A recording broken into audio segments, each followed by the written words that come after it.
શું આ વર્ષે ચોમાસું સમયસર આવશે? ગુજરાત સુધી ચોમાસું ક્યારે પહોંચશે?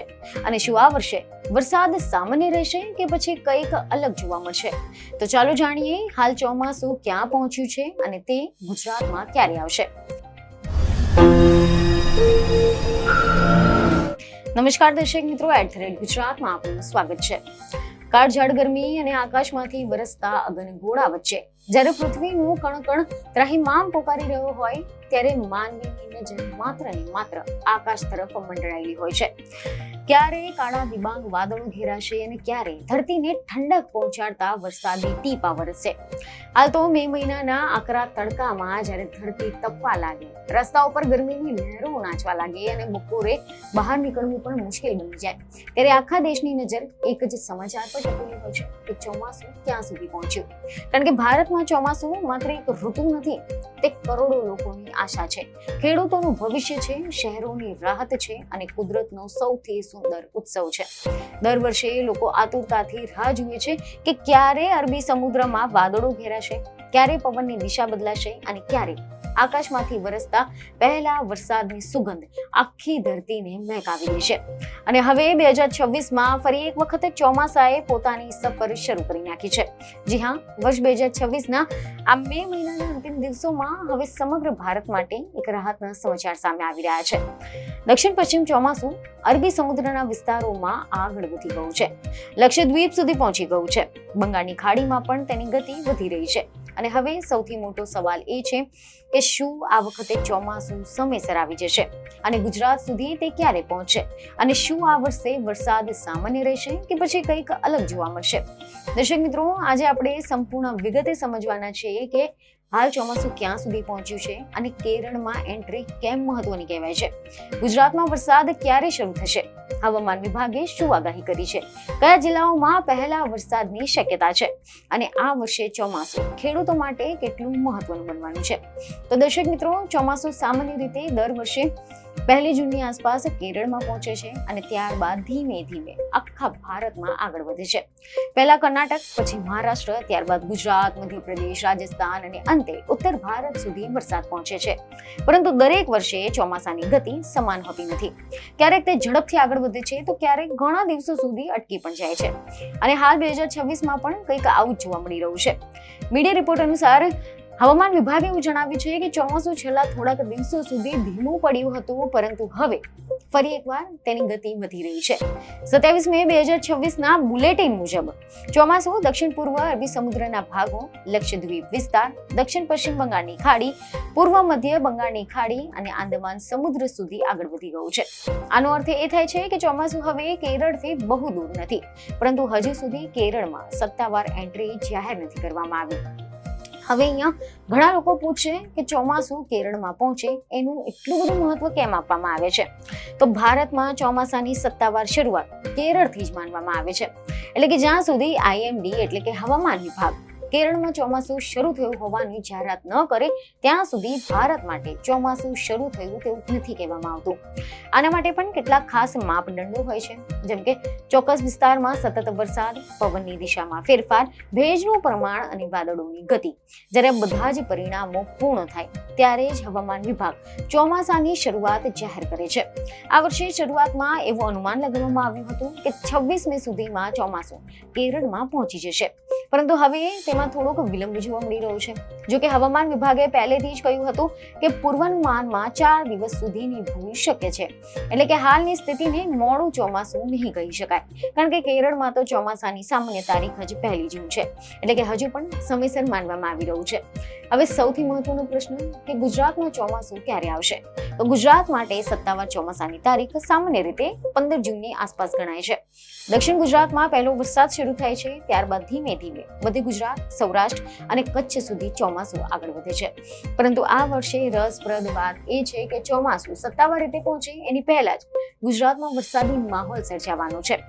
મીડિયા અહેવાલ અનુસાર હવામાન વિભાગે એવી આગાહી કરી છે કે 30 મે પછી ગુજરાતના હવામાનમાં મોટો ફેરફાર આવશે.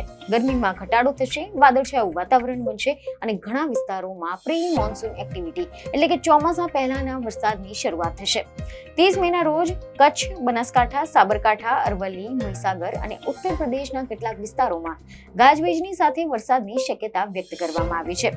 40 થી 50 કિલોમીટર પ્રતિ કલાકની ઝડપે પવન ફૂંકાઈ શકે છે. વીજળી પડવાની શક્યતા પણ રહેશે. ત્યારબાદ 1 જૂનથી રાજ્યમાં વરસાદની ગતિ વધુ વધી શકે છે. જોકે આ વરસાદ સીધો જ ચોમાસાનો નહીં હોય. હવામાન વિભાગના જણાવ્યા અનુસાર રાજસ્થાનની આસપાસ એક સિસ્ટમ સક્રિય થઈ રહી છે અને આના કારણે ગુજરાતમાં ભેજવાળા પવન પ્રવેશ કરશે અને વરસાદી માહોલ સર્જશે. દક્ષિણ ગુજરાત, મધ્ય ગુજરાત, પૂર્વ ગુજરાત અને સૌરાષ્ટ્રના કેટલાક વિસ્તારોમાં પણ વરસાદી ઝાપટા થઈ શકે છે. ખાસ કરીને અમરેલી અને ભાવનગર જેવા દરિયાકાંઠાના વિસ્તારોમાં વરસાદની સંભાવના વધારે છે. હવે વિચાર કરો કે છેલ્લા કેટલાય અઠવાડિયાથી ગુજરાતમાં ગરમીનો ત્રાસ વધી રહ્યો છે. ઘણા શહેરોમાં તો તાપમાન 44 ડિગ્રી સુધી પહોંચી ગયું હતું. બપોરે રસ્તાઓ સુમસામ બની ગયા હતા. લોકો ઘરની બહાર નીકળવાનું પણ ટાળી રહ્યા હતા. ખેડૂતો વરસાદની રાહ જોઈ રહ્યા હતા અને હવે અચાનક વાતાવરણ બદલાવા જઈ રહ્યું છે.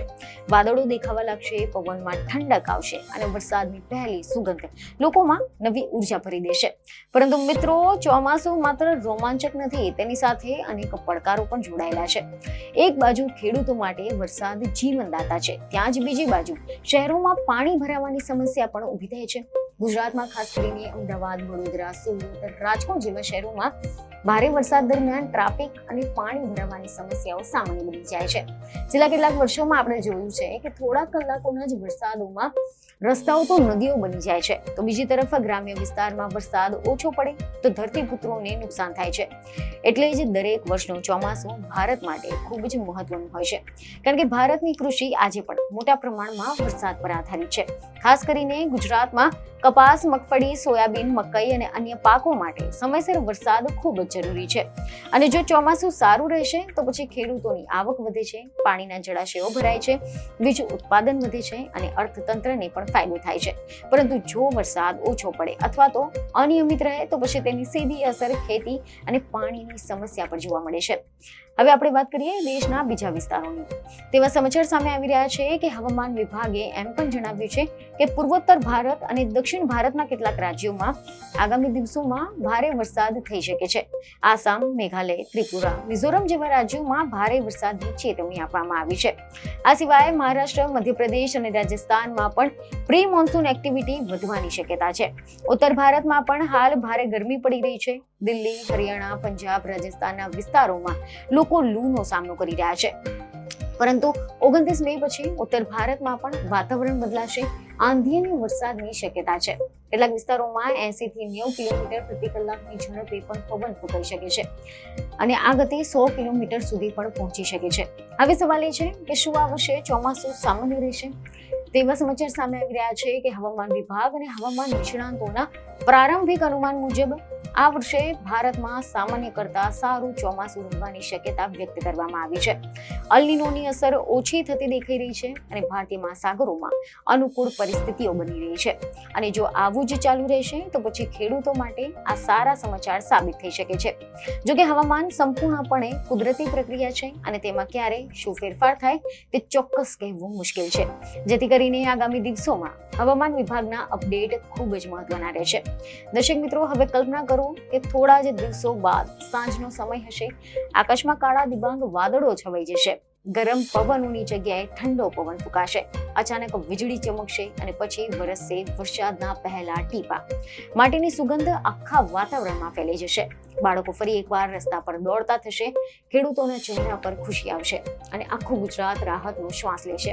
કારણ કે ચોમાસું માત્ર ઋતુ નથી, તે લાગણી છે, એ રાહત છે અને એ નવી શરૂઆત છે. તો આશા છે કે આ માહિતી તમને મહત્વની લાગી હશે, જેથી અમારા વિડીયોને લાઈક અને શેર જરૂરથી કરજો. બીજને ખબર સાથે ફરી મળીશું. ધન્યવાદ.